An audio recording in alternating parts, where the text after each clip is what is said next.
Buenos nachos, amigos, and welcome to another fine episode of Record Breakers. I'm Petey Rave, your man with no plan.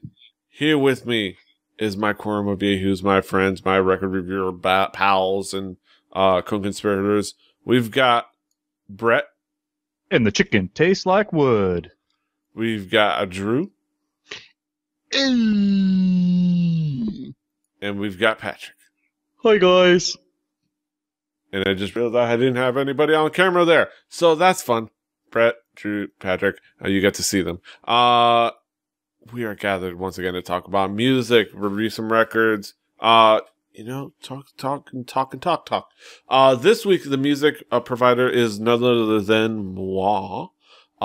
This week, I'm providing a very interesting album. It is now the new year. It's 2015. Just started, and it is officially, even though it came out much later in the year, I wanted to just get it out now, the 10th anniversary of this album.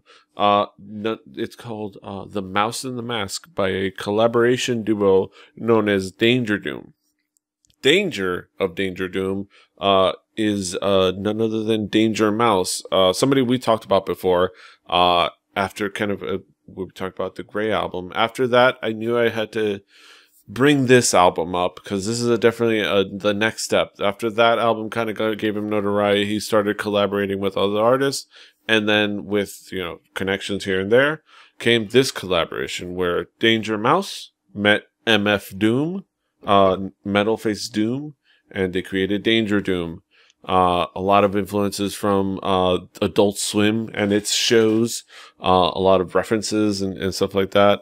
But yeah, it's Danger and Doom.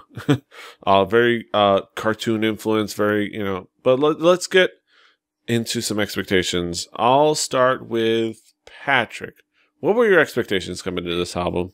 So in a previous episode of this podcast, we listened to some of Danger Mouse's other work. We'll call it that. His production Gray album mashup. Yes, his production and his quote unquote making of beats. And by the way, I've realized I hate calling hip hop producers people who make beats because yes, there is a beat to what he makes, but there's melody, there's song structure. I don't know. It seems demeaning. But that was all I knew going in. Was Danger Mouse was a guy who I had seen a sample of his talents on an album I really wasn't in love with. But could see that he clearly was good at sampling and doing that in an interesting way. So I knew I was getting good beats. I was not familiar with MF Doom other than by name alone. So he was kind of the wild card here for me. Mm-hmm. Drew, what were your expectations coming into this album? I had heard that Danger Mouse had done other stuff besides the Gray album before. And that was about where my knowledge of what this was stopped. I had no clue what I was getting into. I had no clue what the overall goal of the record was. I literally went into this flying about as blind as you could expect. Yes. Speaking of flying, Brett, what were your expectations coming into this album? Well, I'd like to welcome everybody to another episode of Petey Brings Three White Guys Some Hip Hop. I had heard some of this before. I heard some of the remixes done on a radio show that did like electronic music about a decade ago. Yes. But I actually realized after I'd listened to some of this album that I'd actually heard many of the tracks. Yeah, really, I didn't know what I was getting into because I knew that I was hearing the dance versions, like the electronic versions of some of these songs. So I really didn't know what the vanilla version was going to be. Mm-hmm. So the stock version, the stock build of these songs. That it's going to be an interesting thing to talk about. Yeah, musically, yeah, it is very much kind of as a follow up to the Gray album. It's going to be featuring a lot of kind of the things you would expect from what you've heard in the Gray album, which is a lot of interesting samples, a lot of constructing stuff with music that already existed, a lot of basically trying to create a bed for the rapper more than anything, trying to create a home for the rapper to kind of flex his toes and get comfortable and do his thing. And the said rapper is MF Doom, and MF Doom as a lyricist and as an MC is a very odd fellow. He wears a metal mask, very styled in the style of Dr. Doom. Hence his alternate moniker, Victor Vaughn. He is an odd fellow, due to some passage, due to his past, he kind of is a recluse of sorts. He is a very, smart rapper, very kind of clever, witty, little silly sometimes, but he does a lot of witticisms, a lot of references to cartoons, a lot of references to Adult Swim cartoons, because this is, has a lot of, connection to Adult Swim, and also a lot of like Hanna-Barbera cartoons references, like, references, how many lumps to 3 or 4, the Bugs Bunny references and all, it is very much, an exploration of his style. And it, Danger Mouse really creates a nice bed for him to kind of, lay on his style over. Let me ask you guys, Patrick, what were the themes and elements that caught your attention about this record? So as I sort of alluded to before, Danger Mouse is really good at using samples and building songs with samples. I would almost say sort of, and he has a tendency to choose kind of sometimes slightly lo-fi-ish sounding things, and obviously, the old funk, which has always been kind of the core of hip hop, but a lot of, weird string parts thrown in. Doom sort of as a rapper is more, along my lines of what I like when I listen to hip hop, just is saying something different than what you, would hear on traditional hip hop radio. Not that some of that isn't great, but I'm a white kid from the middle of nowhere. I can't identify with a lot of that. Whereas I can identify with a guy talking about cartoons and that it's sort of, it hits me closer than NWA. Yeah. And just sort of, to me, what was really strong was the music itself and the samples and the flashbacks to high school and the beginning of college, watching Adult Swim at its birth. Yeah, and he does a lot of cool stuff of calling out the assumptions of what hip hop is supposed to be like. When do lyrical skills have to do with killing a cat? What type of chitlins is that? Things like that. A lot of that playing around with what what is hip hop really about, and what's the point? And like, why do you have to have street cred? Drew, what would be the themes and elements that caught your attention? I got blindsided by this album, if I'm honest. Like I said, I had no idea what to expect. So the first thing I did was I sat down, I looked up this album, and I started listening. And the first thing I heard, the first words, made me pause and double check that I was getting the right record. Because all of a sudden, Space Jam happened. Or not Space Jam, Space Ghost happened. You really got the wrong record. Wow, that's a different album, dude. Apparently I got the wrong album again. No, Space Ghost happened. Come on and slam, Drew. Right. Yes. I was like, wait a second, is this? And I went back, and I was, okay, all right, this is what we're getting into. So then I looked down the album list, and you see Talib, you see Ghostface, you see CeeLo, and I'm like, okay, we're really getting into this. The beats were great. It meshed exactly with what I think the goal of the album was. MF Doom has a great sort of lyrical flow.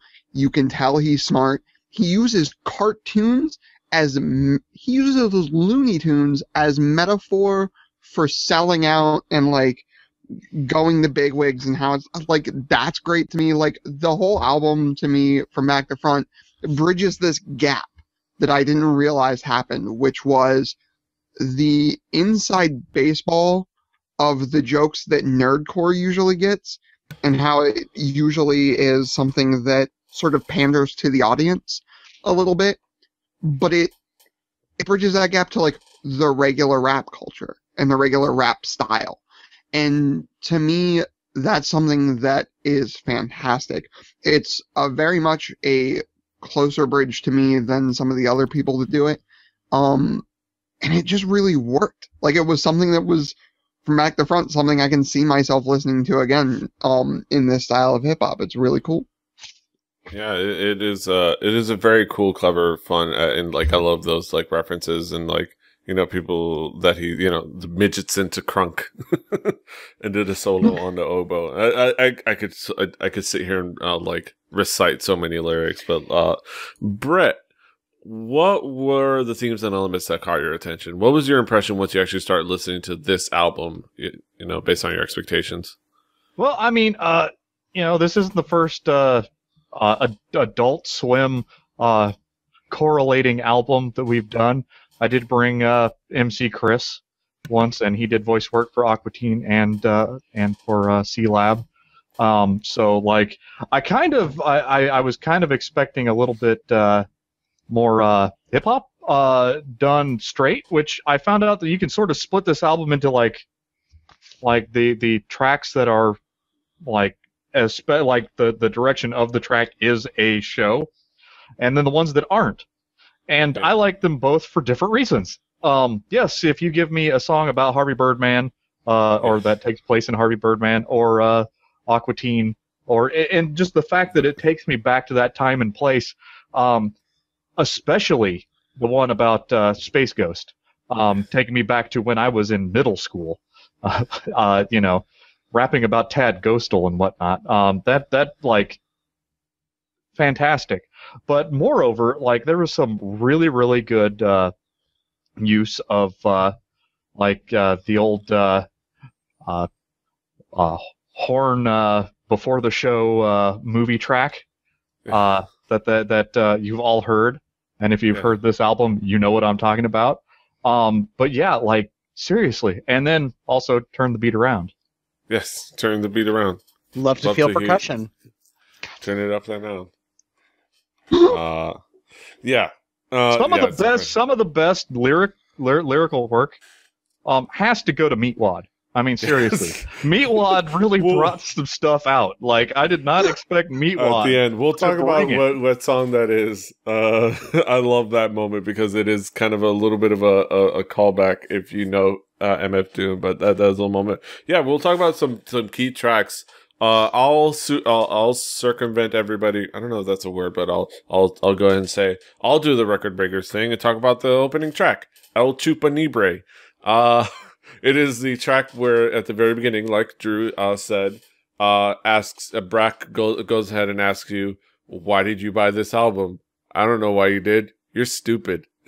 Which is like, It almost kind of really tells you the personality of this album in some way, outside, you know, a big part of the personality. And it's in the kind of the bootleg. He also actually introduces the album, says Adult Swim presents Dangerdoom, but that's a bootleg version. You all didn't hear the bootleg version. He just asks you and tells you you're stupid, which, coming from Brock, is a funny thing. But yeah, El Chupa Libre is a fantastic opening track. We have some Brett said, like, there's tracks that are just straightforward hip hop tracks with Adult Swim influences, like El Chupa Libre, where he talks about, you know, midgets into crunk. He kind of calls out his former you know, teammates that he's fallen out of favor with in Monster Island Czars. You have tracks like Crosshairs, which is just a great lyrical flow song, just a great cool beat, where MF Doom raps skillfully over. Mincemeat, which has the great kind of rejoinder throughout with "I'll make mincemeat out of that beat mouse," which is just a great kind of line. It's just a fun line.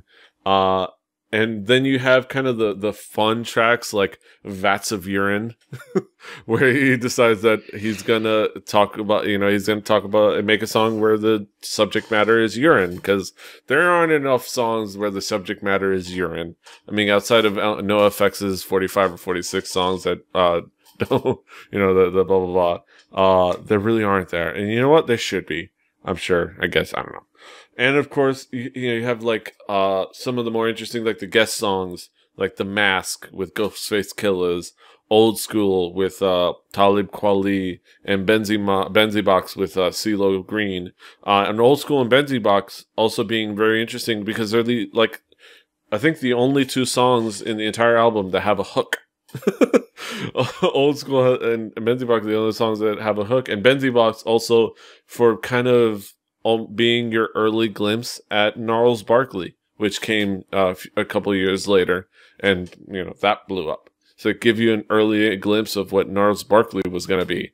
For those of us who listened to this album before Gnarls Barkley even was a concept, that's always interesting. I'll go back to Patrick. Patrick, what would be some of the key tracks for you? I really liked Old School because I love Talib Kweli. One of my favorite hip hop things is Black Star, which is him and Mos Def making really, really excellent hip hop. And I'll take a Talib Kweli verse when I can get one because he is someone I really enjoy, and had a good funky sample. It was a song kind of about rap music in a lot of ways and about how it's built. Sort of to talk about a thing that you kind of mentioned before, like a lot of this album is breaking from traditional hip hop ideas and trying to, I think, make the point that hip hop can be about anything. The key is that it has to kind of be poetic and lyrical and have, a funky fresh beat underneath it. And I think they really succeeded with that here. This for me, I liked all the stupid Adult Swim references because it's a really good time for me to go back and look at those days and remember them fondly. And I thought they were used well. They made sense. They kind of in context worked, and the album really did a lot of picking into cartoon things. I like I said, I liked The Mask was really good. I think maybe it's just me, but I feel like the way Danger Mouse uses samples is not entirely dissimilar from RZA, and having a Wu-Tang member on the album makes sense, I guess. And he just owned his verse, and that I think if you're going to be a guest on an album, you shouldn't do the Pitbull thing and suck. You should freaking own your verse. Yeah. And I think that was really good here. Those were sort of the two that I really liked, and I really loved the samples in Sofa King, which is a stupid joke, but it kind of works because this album is just kind of stepping back and it's kind of lighthearted. But the way the production and sampling was really, really caught me, and the music was good too. Mm-hmm. Drew, what would be some of the key tracks for you? Well, record breakers thing. Let's go into El Chupanibre. Like I said, I put it in without noticing or looking at anything. Just put it in, hit play, and the voice made me pause. And I was like, all right, I'm going to settle into something that's going to make me smile. It's going to make me laugh. I'm going to have a good time with it. And any rapper who can do the count off in the first verse and rhyme it and do it well, I'm cool with. If you can do the 5 count in the first verse, awesome. The Mask, like I said before, using Looney Tunes as a way of calling out like major labels and like sort of their culture and the strangling culture of gangs at the same time is fantastic to me. Bringing in Ghostface Killer is great. Like Pat said, his verse hits and it hits well. Folds in his own persona and Doom's at the same time, fits within the Doom story. It's really, really great. The one fail of this album is Ghostface's line when he calls him and Doom superheroes, which is wrong. Doom is a supervillain. I'm gonna let that one slide though. You know what they say, Wu-Tang messing with him, bad idea. ATHF though. He just finished his verse, so you don't want to tell Gate. It's like, all right, good, Ghost, good, all good, awesome stuff. See ya. Thanks, man. Let's work on fish scales sometime. Indeed. And then ATHF. It fits well, and I think I'd like me some Aqua Teen in the day. I know I'm not the the intended target demographic of Aqua Teen Hunger Force. I get that. There are certain green things I don't enjoy. Yeah, you don't consume. But I like the show. So, like, the inside jokes, are great. Like, inserting a reference to instant pestering, like, that made me laugh. Yes. Having the characters go back and forth, referencing Frylock's electric eyes is great, and meshing that all within that story is really, really cool. And in all of those songs, the beat is just this great driving force, and MF Doom I said it right. MF Doom creates these, like, brilliant lyrics on top of it, which is what good rap should do. Mm-hmm. Brett, what do you think? What tracks caught your attention? Well, I've been sitting on this for since he said it, but if I were going to lay down a beat, I would be sampling Patrick saying "funky fresh beats" over and over. I'd have that like queued up, and I'd be hitting it on the floor on the upstroke. Yeah, but no, yeah, Space Hose. That is fantastic. It hits me where I want to be hit. You know, it goes without saying. Opening with Brack, that's an easy, like, that hits me where 10 years ago I gave a crap about Adult Swim.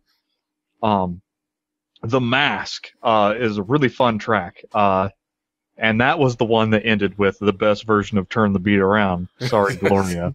But it was pretty fantastic, and I'm not going to stop saying it over and over. Like, let me tell you, these guys tonight have heard it. And Old School Rules. You know what? It's a groovy track. Listen to it. I can't do anything near what it needs to justify this album as a cornerstone of this album. This is like, that is really cool.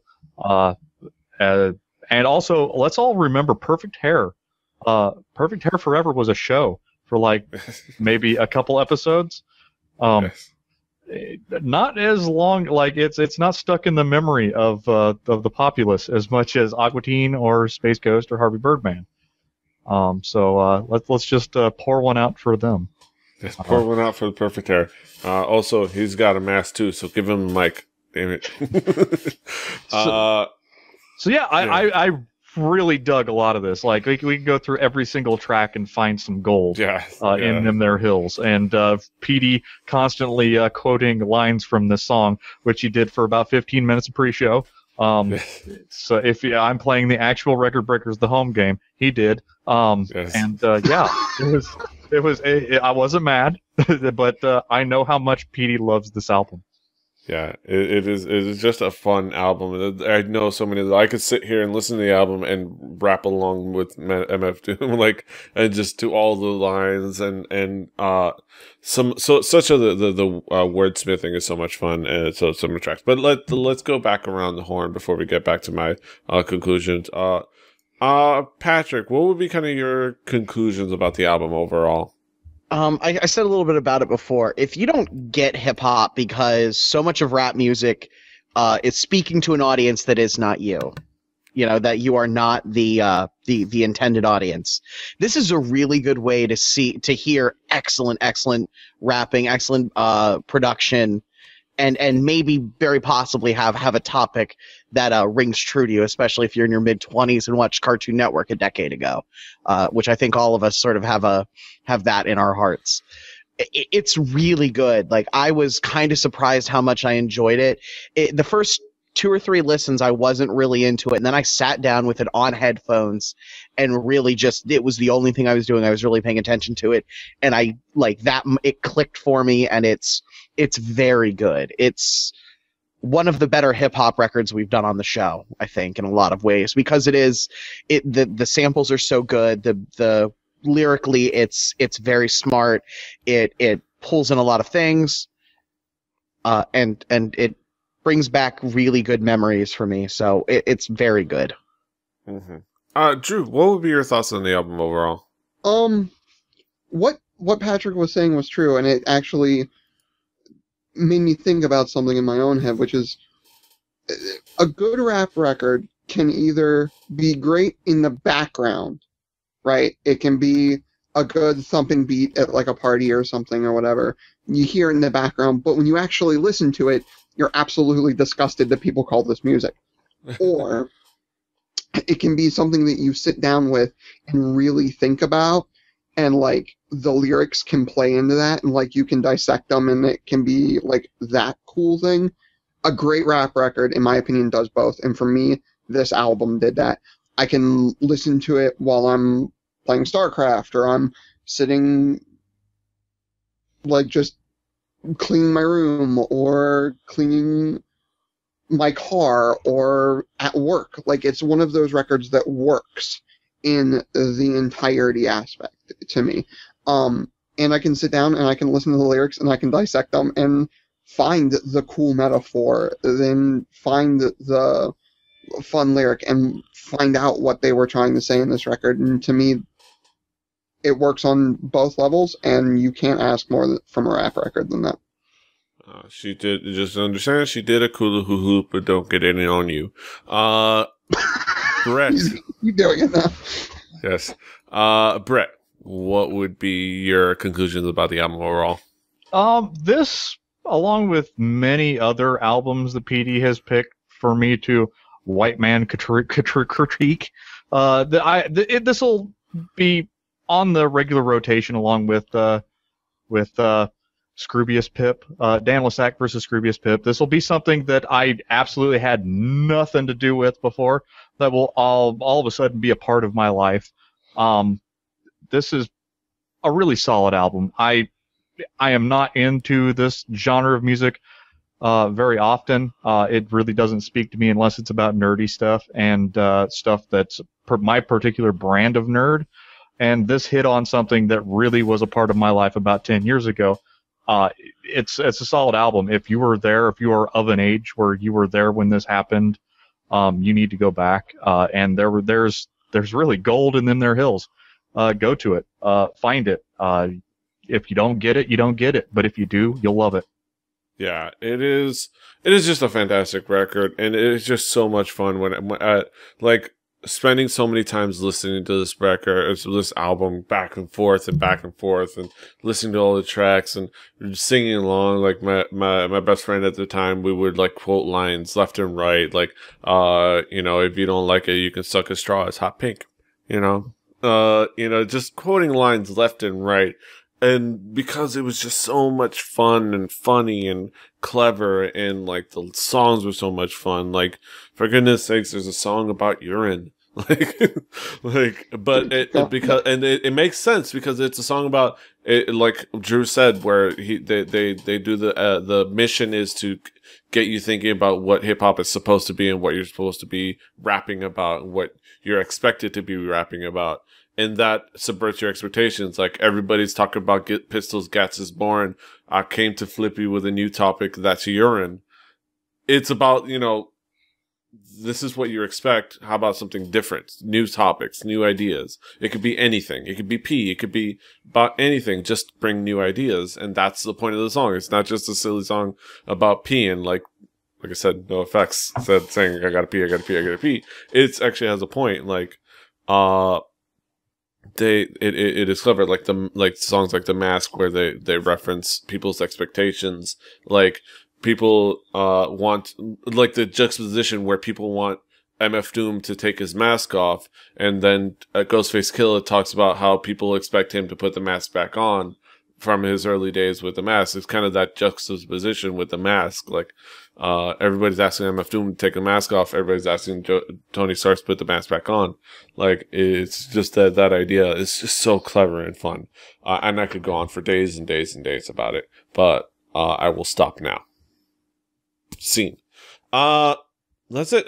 Now we come to our main event of the evening. Something we've all been waiting for. We're going to get our haiku reviews. We do our own poetry. It's our own slick poetry rhymes. Not rhymes. Because God knows if we had to rhyme them on top of having all the right amount of syllables, we would have aneurysms. God, don't expect so much from us. Haiku reviews. It's gonna be fun. Haiku reviews. Let's see who we start with. Since he's already on camera, let's go with Drew. Drew, what is your haiku? A giant surprise with some great witty lyrics going coast to coast. Nice. Patrick, what is your haiku? Sample-tastic beats make a strong hip-hop album. Adult Swim flashbacks. Nice. Brett, what is your haiku? Adult Swim rap songs with a really deep bullpen. This stuff made my day. Mm-hmm. And of course, mine, smart and funny rhymes with quality sample beats and songs about pee. So there's that. Check yourself, forced you wreck yourself. That's it. That's our thoughts on Dangerdoom. And The Mouse and the Mask. Go check it out. It should be on the Spotify playlist. We update, we try to update it as regularly as possible. Go ahead and check it out. If you want us to curate a playlist somewhere else, do let us know. We will do just that. We will try to help you out. Let you play Record Breakers the home game, and listen along with us. On that playlist, is going to be the next album, and on the next album is going to be provided by none other than Patrick. Patrick, what is the next album you got for us? I'm going to go way out on a limb and just go with something that I really like. I have a weird love of feminist punk music, and I'm going to do La Tigre's self-titled debut album. Uh-huh. Now let's look forward to that. Destroy the patriarchy.